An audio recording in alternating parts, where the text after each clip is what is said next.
आप तो इस पीढ़ी के बच्चे इस दर्द को नहीं समझ पाओगे। पहले गांव में घर वाले जब स्कूल में एडमिशन करवाने जाते थे ना, तो स्कूल वालों को क्या कहते थे कि मार साहब आपको खुली छूट है, जो करना वो करना। और भाई साहब मास्टर जी इसका मतलब ये समझते थे कि वो एक जो डंडा जो पिछले 15 दिन से सरसों के तेल में भिगो के रखा गया है, उसका आज इस बच्चे पर प्रयोग करना है। क्या कूटते थे भाई साहब, भयंकर यूं मार मार के नीले कर दिया करते थे। पीछे दो प्रकार के मास्टर हुआ करते उन दिनों में, एक वो जो क्लास में कूट दिया करते, वो बड़े बुरे लगते। एक बहुत अच्छे मास्टर होते जो ऑफिस में ले जाके कूटते। मारते बुरा थे वो, बहुत बुरा मारते थे, पर वो भले थे कि किसी के सामने ह्यूमिलेट करना। वहां ले जाके ऑफिस में वैसे था कि 2 आदमी टांग पकड़ेंगे, 2 हाथ पकड़ेंगे, फिर लाठी चार्ज किया जाएगा आपके ऊपर। पर वो अच्छे थे, कूट काट के पूरी तरीके से। अब बच्चा रोता पर ऑफिस दूर होता तो रोने की आवाज भी सुनती, तो पानी पी, मुंह दिलाते, पानी पिलाते, बैठ, थोड़ी देर में सुबह क्या बंद हो जाती, फिर जा क्लास में। अब क्लास में आता तो दोस्तन पूछते थी, पर बंदा इतना यूं पक्का होता था बंदा। 2 डंडे, और तेरे को पता है भाई के 2 डंडों से कोई फर्क भी, मास्टर जी समझ रहे होंगे, ये तो मार लें 2 डंडों से क्या फर्क पड़ता है। अब भाई ये तो कैसे बताए कि आज मैं रात को ऐसे नहीं सो पाऊंगा, ऐसे ही सोना पड़ेगा पूरी रात मेरे को। पीछे भाई साहब यूं नीला कर दिया मास्टर जी। तो पहले ये दर्द हुआ करता था जी कि घर वाले छूट दे के आते और घर वालों को आगे बता देते कि मास्टर जी ने पीट दिया, तो घर वाले और पीट देते। तब मुझे कई बार लगता है कि आजकल घर वाले कितने केयरिंग हो गए हैं, बच्चों का कितना ध्यान रखते हैं। बच्चों के कोई थोड़ा सा यूं कर दे तो घर वाले मम्मी पापा समेत जूतों के जाके चढ़ते हैं, हमारे लाडले राजकुमार के कैसे हाथ लगा दिया आपने। और मुझे इससे भी बड़ा जोरदार तो ये लगता है कि घर वाले बच्चों की इज्जत देते हैं। मतलब घर वाले बच्चों कहते हैं आप इधर आओ। मैंने कई बार बताया कि मेरे को यदि मेरे पापा कभी ये कहते आप इधर आओ, मैं हार्ट अटैक से मर जाऊं। मुझे लगे आप तो मेरे पापा नहीं हो, आप में कोई ड्यूअल पर्सनालिटी आ गई है और या गड़बड़ हुई है, कुछ ना कुछ तो डॉक्टर के पास दिखाते हैं आपको। ऐसे कैसे कह सकते हो आप। आजकल यहाँ घर वाले आप इधर आइए, जैसे ही पापा आते हैं बच्चा जाके झूल जाता है, डेडी आ गए, डेडी आ गए। अपने भाई साहब ये तो था ही नहीं, पापा अंदर, अपने बात अपने अंदर तो एक म्यान में 2 तलवारें, या तो पापा रहेंगे घर के अंदर या अपने रहेंगे। तब मैं आजकल देखता हूँ आजकल यार घर वाले कितना ध्यान रखते हैं ज्यादा। इसलिए जब बच्चों का इतना ध्यान रखना शुरू किया, इसलिए बच्चे की थोड़ी सी भी टेंशन आती है वो घबरा जाता है। वरना पहले कभी फील नहीं होता था कि कोई दिक्कत है, छोटी मोटी दिक्कतों को बंदा कुछ समझता ही नहीं था, क्योंकि उसने ऐसी कई दिक्कतों का सामना किया होता था। आप जब बच्चों को देखता हूं कि आपका एडमिशन करवाने के लिए घर वाले साथ आते हैं, मुझे लगता है इसने 12th की है, इसका एडमिशन करवाने के लिए घर वाले साथ आए हैं। और घर वाले यूं पूरा पीजी देखेंगे, तुम्हारा खाना कैसा मिलता है हम खा के टेस्ट करेंगे। खाने तो रे मरेगा तो है नहीं, कैसे भी मत चिंता करो, अपने आप रह जाएगा।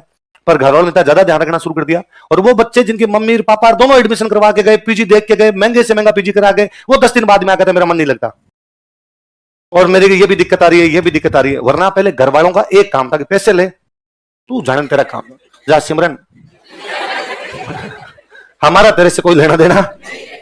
मैं 10th क्लास पास की थी, 10th के बाद घर वाले बीकानेर छोड़ के गए, तो सामान लेके उस दिन आए थे, तब घर वाले सामान रख के गए, एक रूम दिलाया किराए पे। अब का मतलब मकान मालिक से बात की, मेरा सामान ऊपर रखा, 15 मिनट बाद पापा ने कहा मेरी बस है, अब तू जाने तेरा कमरा कैसे जचाना है, किताबें कहां से लानी है कहां से नहीं लानी, तेरा काम जाने।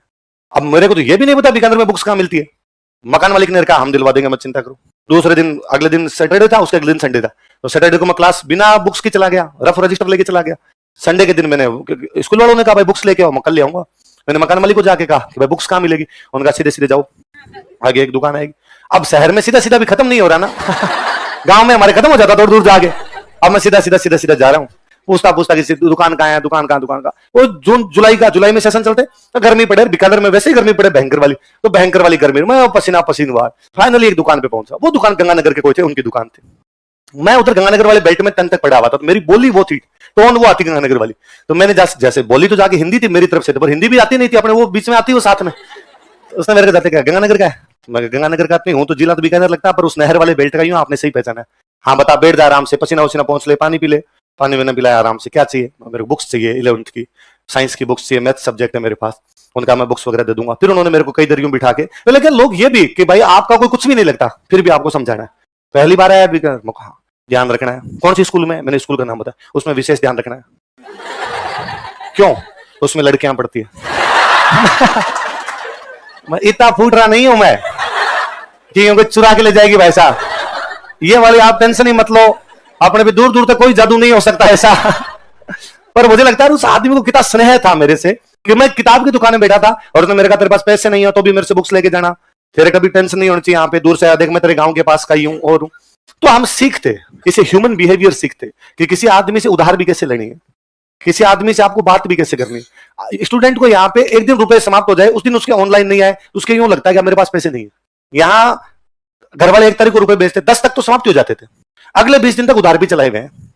और अड़ोस पड़ोस के सारे दुकान वाले जानते थे कि उधार देनी है, और अपने जितने रुपए आए आते सबसे पहले दुकान वालों का रख लो रे, बाद में खत्म हो जाएंगे और तुम दे दो, बाद में उधार देते रहना। हम सीखते हैं किससे कैसे बात करनी है, किससे कैसे बिहेव करना है, किन परिस्थितियों के अंदर कैसे रहना है। इसलिए बच्चों के साथ में इतना लाड प्यार भी कभी नहीं करना कि बच्चे को छोटी सी भी घटना दुखदायी लगे। मैं कई बार सोचता हूं टाबर सुसाइड के बारे में सोच भी कैसे सकता है, वो राजस्थान का टाबर तो कैसे ही सोच सके। हम उन अलग परिस्थितियों के अंदर रहे हुए लोग हैं, हमारे मन में भी ये बात कैसे आ सकती है।